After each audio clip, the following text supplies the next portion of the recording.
হাদিসের মধ্যে আছে ইসরাফিলের শিঙ্গা ফু দেওয়ার পরে সব যখন ধ্বংস হবে, তখন আল্লাহর ফেরেশতা আজরাইলকে আল্লাহ জিজ্ঞেস করবে, আর বাকি কে?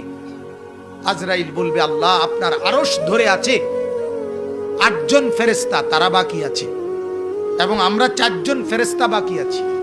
এই 12 জন নিচে আমরা, আর উপরে আপনি। আল্লাহ বলবেন, ওই 8 ফেরেশতার রুহু যারা আমার আরশের খুঁটি ধরে রাখছে, ওদের রুহু কবজ করো। কিতাবে আছে আরশ থেকে তখন আওয়াজ আসবে আল্লাহর কুদরতে। আরশ বলবে, মাওলা আপনার আরশ ধরে রাখছে, এদেরকে কমপক্ষে ছেড়ে দেওয়া যায় না? বুঝেন নাই কথা? এগোর রুহুটা কবজ না করলে হয় না, এরা তো আপনার আরশ ধরে রাখছে।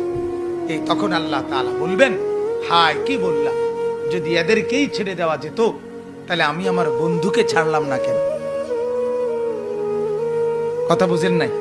তাহলে তো আমি আমার নবীকেই কি রাখতে পারতাম। আমার বন্ধুর চাইতে বেশি প্রিয় তো এরা না, তো তাকেও তো আমি কবরে পাঠাইছি, তো এরা রাখবো কেন? এরা রাখবো কেন? তাহলে বলে,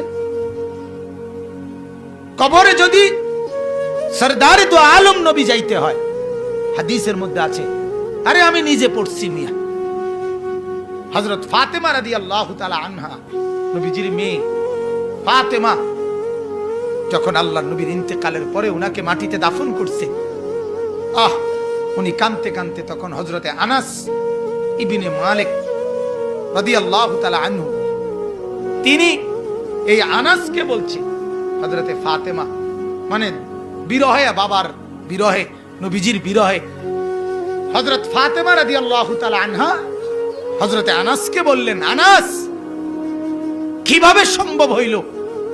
কেঁদে কেঁদে বলছিলেন ফাতেমা, কেমনে তোমরা আনতাহসুত তুরাবা, তোমরা কিভাবে নিজেদের সম্ভব কলজা মানাইলো কেমনে নবী পাকের উপরে, আমার বাবার উপরে মাটি ফেলতে?